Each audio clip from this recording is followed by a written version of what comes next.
I think quickly before going into the story of the Nova, it's worth mentioning the sources that I used for in research for this. First of all, of course, I did an interview with Richard Oakes many years ago, and he is, to this day, one of my car designer heroes. He really is, has been responsible for some really specialist cars. And the other is a book by Phil Fenton called The Nova Sterling Eureka Kit Car, which is available on Kindle. And I highly recommend it because it has exhaustive details of all the variations of Nova that have been sold around the world. And it really is an excellent read and highly recommended for anyone interested in the Nova story. Anyway, let's get back to the Nova. The Nova was created by Richard Oakes, a really talented designer, as I mentioned earlier, who began his working life in 1962 as an apprentice signwriter. And he went on to join in 1968 the Davrian Car Company. And there he saw the potential for a well-designed and engineered kit car. He left Davrian about a year later and went to work at Western Laminates, an industrial fiberglass company based in Brixham in Devon. And during this time, he managed to persuade his employers to allow him to create a fiberglass car based on a Volkswagen Beetle floor pan. And by 1970, he had his first design, the Tramp Beach Buggy. Now, of course, beach buggies were all the rage, and originally he created this car just for himself, but he gave the moulds to his employers, and the Tramp went into production, and over 75 were sold in the first 18 months of production life. So he definitely hit the ground running there. The next car was indeed the Nova. And when I spoke to Richard about this, he basically said from the start, the Nova is basically a beach buggy. It is constructed in exactly the same way because the Volkswagen floor pan is a flat, flimsy thing and needs the body as a semi-monocoque to create the strength. So what he did with beach buggies, as all beach buggies, they have a box section either side of the cockpit and a tub around which the strength is generated in the body shell.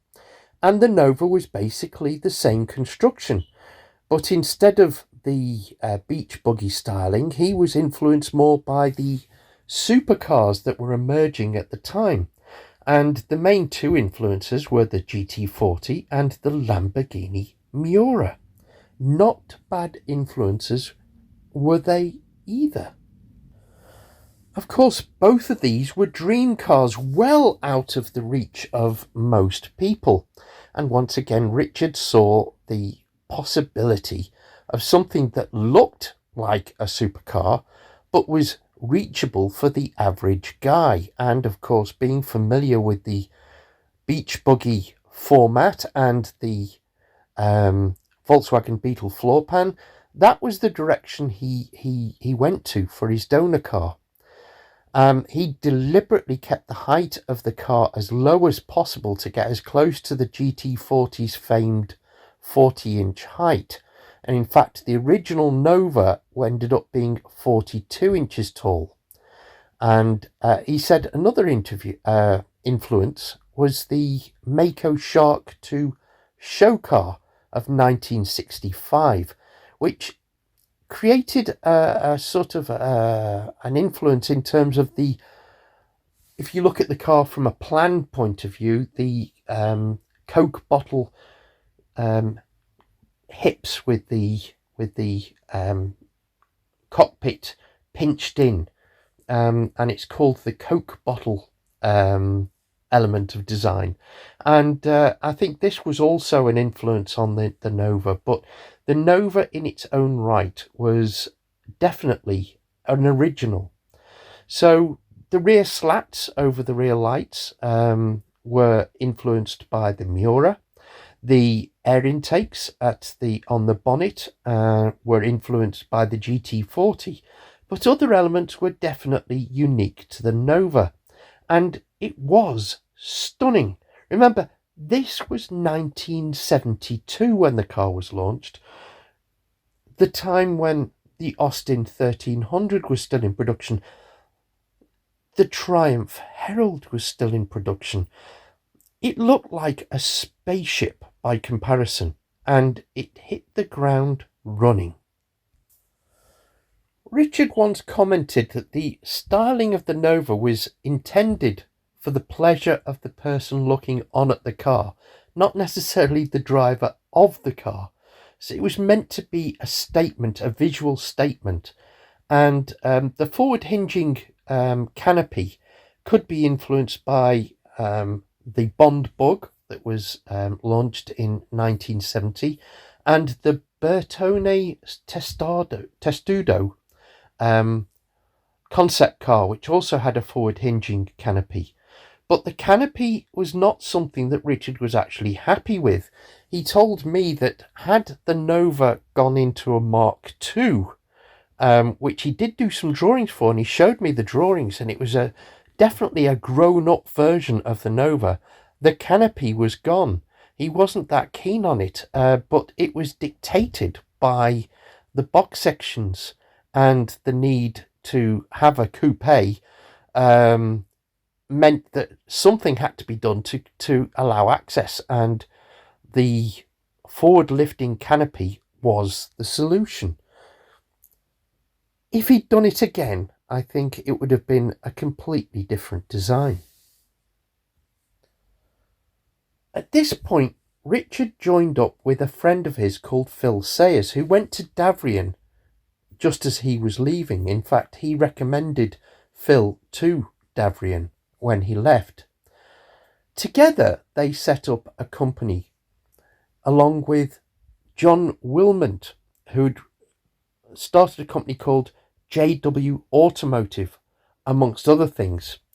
This company built GT40s for the Ford Motor Company. He owned a shipyard and provided workshop facilities for Richard and Phil in Woolston, Southampton. And so the company that was launched was Automotive Design and Development Limited. It took about a year to produce all the patterns and moulds for the car, very quick by modern standards, and the first prototype Nova that was styled by Richard and engineered by Phil was completed in December 1971. A production kit was announced early in 1972, and the price was £750. Success came very quickly. Motor Magazine even described the Nova as the most beautiful car in the world. Within a few months, the company was already in the black.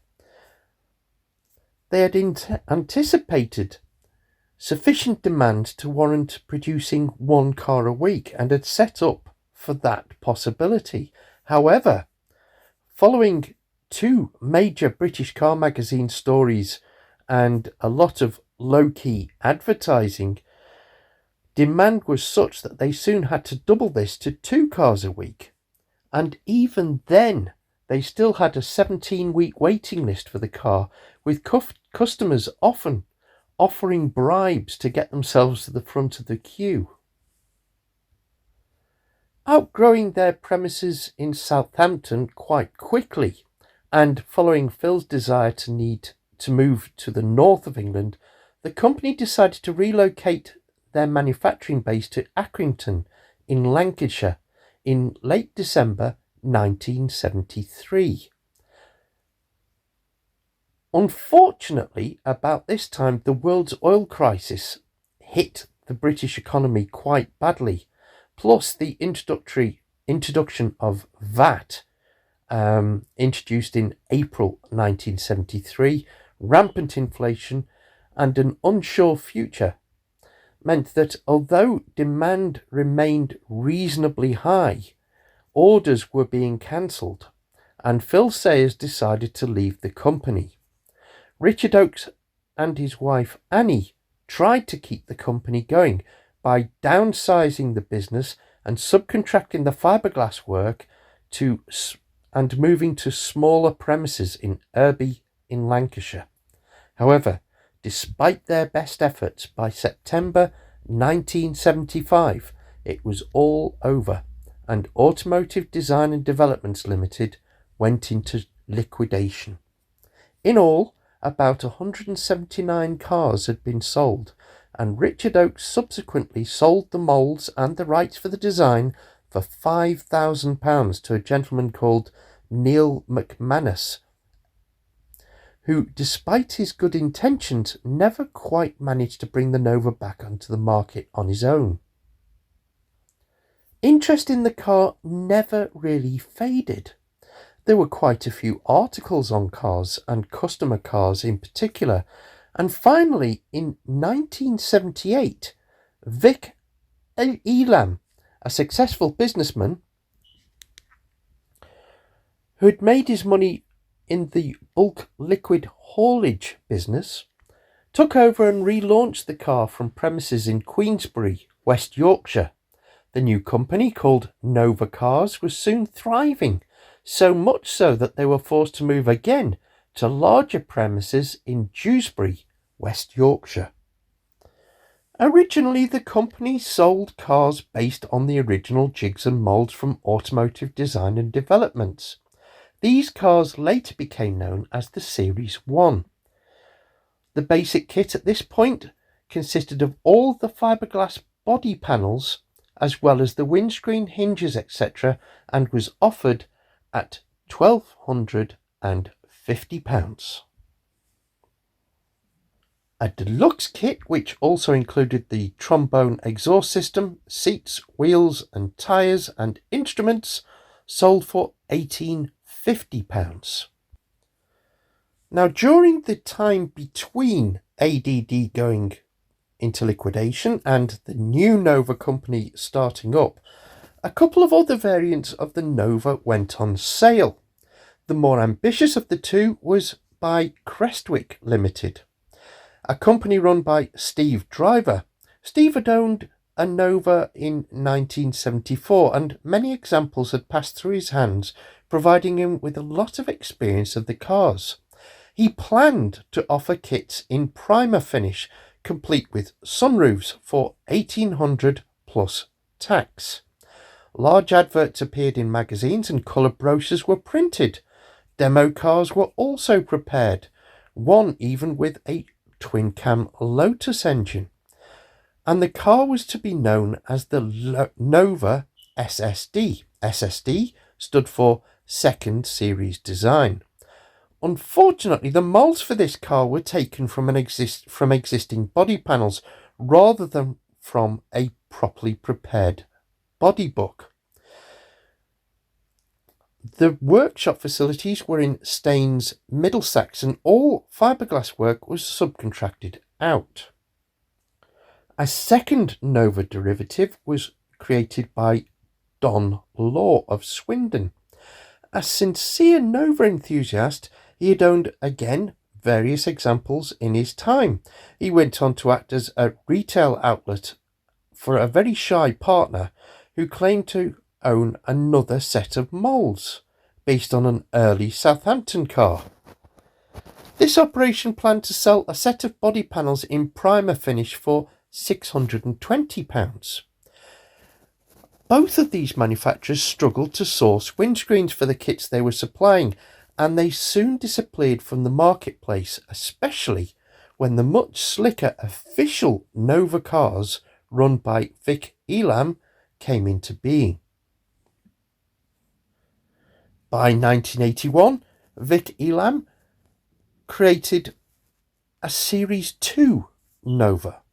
This car featured a higher roofline, which made for better headroom for the drivers, and also, having increased that by 2 inches, the distinctive air intakes of the original Nova were also absent from the front bonnet section, and the front under tray panel was also missing. The back of the car now featured a separate bumper moulding and a redesigned rear panel. Inside the car, the dashboard was updated with a single dash layout instead of the earlier two-pod design. In 1983, the company had moved again to new premises in Mirfield, West Yorkshire. By now, the company had changed its name to Nova Sports Cars. Craig and Carl Elam had also joined the business, and sales peaked at around 12 cars a month.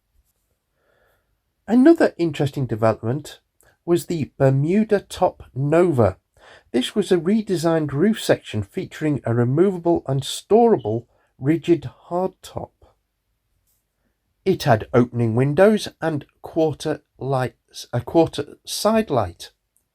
The Bermuda Top sold for $380 plus VAT and could be fitted to existing cars. Whilst the kit car industry was booming in the mid-80s, the problem for the Nova was that people yearned for the looks of the car, but also by now they wanted to see the performance to match the looks. Other kits that in the exotic realm were starting to fill this void. Lamborghini Countach replicas and AC Cobras were available with much more performance than the Nova could muster. The writing was on the wall, and in April 1988, ownership of the Nova rights transferred to TFS Limited, which was also run by the Elam family. In 1989, it was transferred once again to another company, registered as Elams of Mirfield. But on the 5th of September 1989, the rights were sold to Graham Slayford of Leigh-on-Sea, Essex, who started a new company called Nova Kit Cars Limited. Initially, things started to go well, with the company planning to build up a stock of parts and panels before launching properly in April 1990 at the National Kit Car Show at Stoneleigh. However, they were soon experiencing their own problems when Transplas Limited, a subcontract company who produced the fiberglass panels, folded. It took months of legal wrangling to prove that the moulds actually belonged to Nova Kit Cars and not Transplas. Eventually, by May 1991, the moulds had returned to Nova Kit Cars Limited and they were back in production. They even produced a new dashboard and under-tray mouldings. However, by March 1992, Nova Kit Cars were themselves forced to cease trading. Not long after this, Sam Cobbley, another Nova enthusiast and a very nice gentleman who I got to know myself, found himself needing a new dashboard panel for his own car. He contacted the official receivers and was told that the moulds now belonged to the subcontract company that had been supplying Nova Kit Cars. He visited the company and Southend-on-Sea in the hope of persuading them to produce a dashboard moulding for his car. They weren't interested in producing a one-off and explained that they had been given ownership of the moulds as a consequence of not having been paid for the work they provided for Nova Kit Cars. They explained that they were looking to sell the moulds for about £5,000. Sam jokingly offered to pay them $1,500 in cash and was stunned to have his offer accepted. The rights and title came with the moulds. Having bought them, Sam went in to check it all out with the liquidator who'd liquidated the previous Nova company and realised that he was in fact the owner of the rights and title. And so it was that in 1983, Sam Cobbley and his wife Lynn formed a new company called Nova Developments Limited, based in Newquay, Cornwall. At this time, around 1,000 Novas already existed in Britain, which meant there was a ready market for spare body panels, plenty to keep a viable business going. In fact, Sam initially had not intended to put the Nova back into production. His original intention was to supply spare parts only. However, soon he was being asked to supply complete kits, and once the word was out, Magazine became interested in his plans for the car. Consequently, the Nova was put back on the market as a complete kit. The Cobleys did a lot to improve the car, with new moulds for the front bonnet, front under tray and side sills. The moulds that he'd bought included the original Series 1 roof moulding. This was modified to produce a new roof section that was 2 inches higher and featured a less raked windscreen, which made for better room inside the car and moved the whole thing further away from the driver's head. Steel frames were introduced for the side windows to allow these to be hinged and removable to improve ventilation into the cockpit of the car, and at the back a new rear panel was produced utilising Vauxhall Cavalier tail lights fitted upside down. The rear louver panel was discontinued and a neat lip spoiler was fitted above the rear window. The engine cover was also updated, pop-up headlamps were offered as an option, and a new dashboard was designed inside the car. Mid-engine chassis options included Mark III Escort running gear was designed, and 2 were sold at the Stoneleigh show, even though enquiries were advised that they weren't really ready and required further development. The customers were so desperate to buy them, they took them anyway. It is fair to say that the Cobbley version of the Nova, if you can find one, were by far the best of the bunch. After 3 years in production, work took its toll and the marriage broke up. His wife, who'd been a co-director, asked for the company to be dissolved, and as a result, Cobbley Engineering was set up to continue production of the car. After a further 18 months, with new legislation due to come into effect, requiring SVA testing, Sam decided that it was going to cost too much money to get the car to comply, so he decided to sell the business. At the time that Sam ran his 2 companies, he produced a total of 15 full kits. At various times since, talk has been made of bringing the car back into production, but nothing has ever happened in the UK. However, over in America, the car had been sold under license by Richard Oakes and had been sold as the Sterling. And this is a whole different story, and they carried on producing much later the kit available over there. There were also versions in Spain. I think there was a version in Italy, and I know for certain there was also the Eureka over in Australia. But those are for another time